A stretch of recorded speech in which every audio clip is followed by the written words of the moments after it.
একটা প্যান বসিয়ে দিয়েছি, তাতে দিয়ে দিলাম 1/2 লিটার দুধ। এটা ফুল ক্রিমওয়ালা দুধ, তোমরা গরুর দুধ দিয়েও করতে পারো বা গুঁড়ো আমুল দুধ দিয়েও করতে পারো। দুধটা একটু গরম হয়ে যাক।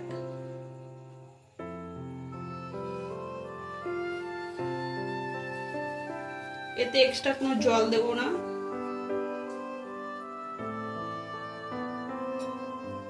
এই প্যারা সন্দেশটা খেতে খুব সুন্দর হয়। দুধটা যখন একটু ফুটে উঠবে তখন আমি এর মধ্যে দিয়ে দেব, এখানে একটু চিনি রেখেছি আর 2 চামচ মতো আমুল দুধ, গুঁড়ো দুধ যেটা আছে, আর এখানে খোয়া ক্ষীর নিয়েছি। এটা তোমরা যে কোনো মিষ্টির দোকানে অ্যাভেলেবেল পেয়ে যাবে, কেউ মাওয়া বলে কেউ খোয়া বলে। খোয়া ক্ষীর নিয়েছি, একটু গ্রেট করে নিয়েছি কারণ একটু শক্ত হয়। চলো দুধটা ফুটে উঠুক, তারপর তোমাদের দেখাচ্ছি। এসছে, উপর থেকে বাবলস বাবলস ছাড়ছে, তার মানে দুধটা ফুটে উঠেছে।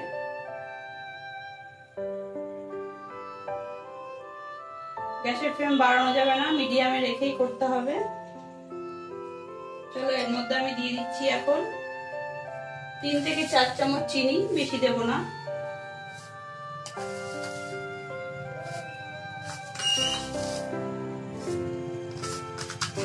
চার চামচ চিনি দিলাম, কারণ প্যারা সন্দেশে খুব বেশি মিষ্টি হয় না।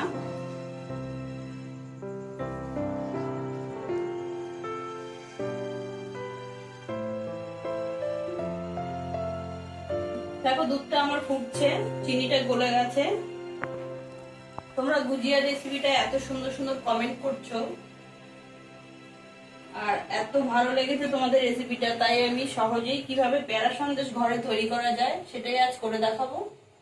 দোকান থেকে তো আমরা প্রত্যেকেই কিনে খাই, কিন্তু ঘরেও যে তৈরি করা যায় সেটাই আজ দেখো ভিডিওটা।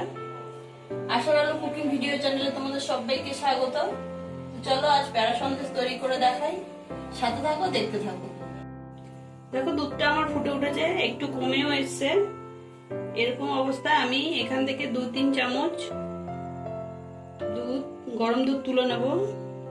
গুঁড়ো দুধের মধ্যে দিয়ে গুঁড়ো দুধটা একটু গলিয়ে নেব, না হলে দলা হয়ে যেতে পারে পুরো দুধের মধ্যে দিয়ে দিলে।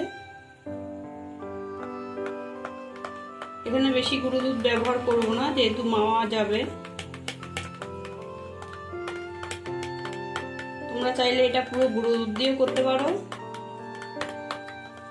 আমি যেভাবে করছি ঠিক সেভাবেই করবে, তাহলে একদম পারফেক্ট হবে। দেখো আমি গুঁড়ো দুধটা দিয়ে দিলাম।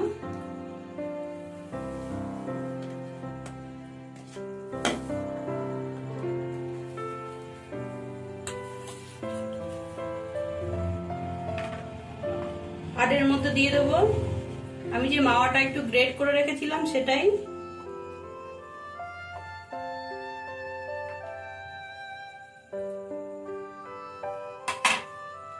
আর সবশেষে দিয়ে দেবো একটু এলাচের কুচি। এটা তোমরা চাইলে দিতেও পারো, নাও দিতে পারো, গন্ধটা ভালো আসে। এবারে মাওয়াটা গলা পর্যন্ত দুধটাকে নাড়িয়ে চাড়িয়ে ফুটিয়ে নিতে হবে।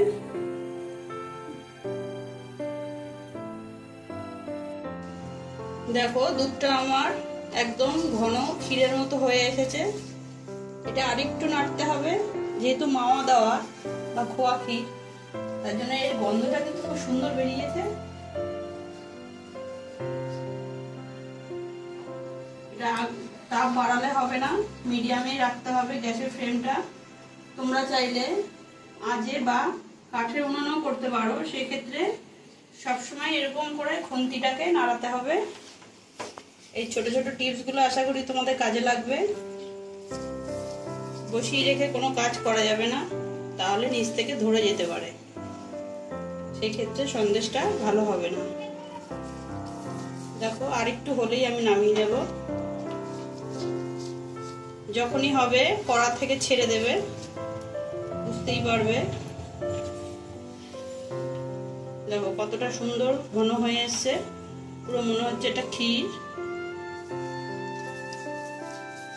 এটা করতে মিনিমাম 40 থেকে 45 মিনিট সময় লেগেছে আমার।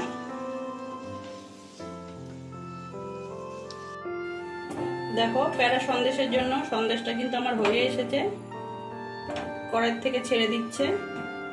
এরকম অবস্থা আমি নামিয়ে নেব। তারপরে একটু ঠান্ডা হলে সন্দেশগুলো তৈরি করে নেব।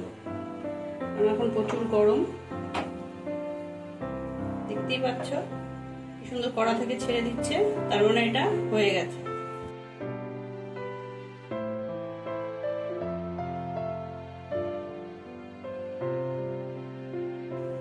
একটু ঠান্ডা করে নিয়ে তারপরে তোমাদের দেখাচ্ছি কিভাবে তৈরি করতে হবে।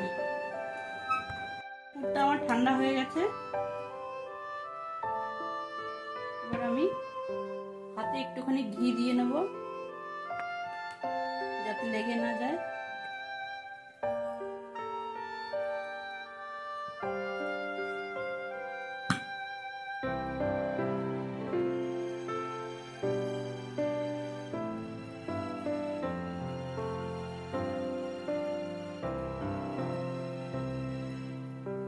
হাত দিয়ে এরকম সমান করে গোল গোল করে নিতে হবে যাতে এর গায়ে কোনো ফাটা না থাকে। দেখো, আর বুড়ো আঙুল দিয়ে একটুখানি প্রেস করে দিতে হবে।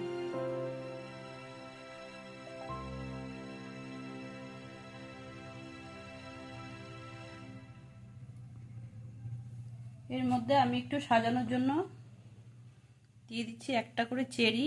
এটা অপশনাল, তোমরা চাইলে দিতেও পারো, নাও দিতে পারো। দেখো তৈরি হয়ে গেল আমার প্যারা সন্দেশ। চলো এইভাবে আমি সবকটা করে নিই, তারপরে তোমাদের দেখাচ্ছি। সন্দেশের পুরটা যদি খুব সুন্দর হয় তাহলে এর গায়ে কোনো ফাটা থাকবে না। দেখতেই পাচ্ছ, জাস্ট এইভাবে একটুখানি ট্যাপ ট্যাপ করে দিতে হবে।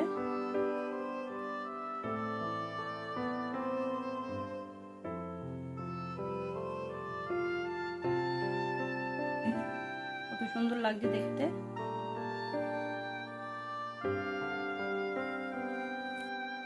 কি হলো তো দোকানের মতো প্যারা সন্দেশ তৈরি।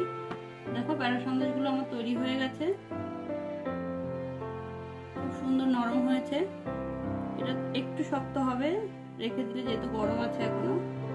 আশা করছি তোমাদের ভিডিওটা ভালো লেগেছে। যদি ভিডিওটা ভালো লেগে থাকে লাইক করো, কমেন্ট করো, আর বেশি বেশি করে শেয়ার করে দিও। আর চ্যানেলটাকে সাবস্ক্রাইব করে আমার সাথে থেকো এরকম নিত্য নতুন ভিডিও আর টিপস পাওয়ার জন্য। দেখা হচ্ছে নতুন কোনো রেসিপির সাথে। আজকের মতো টাটা।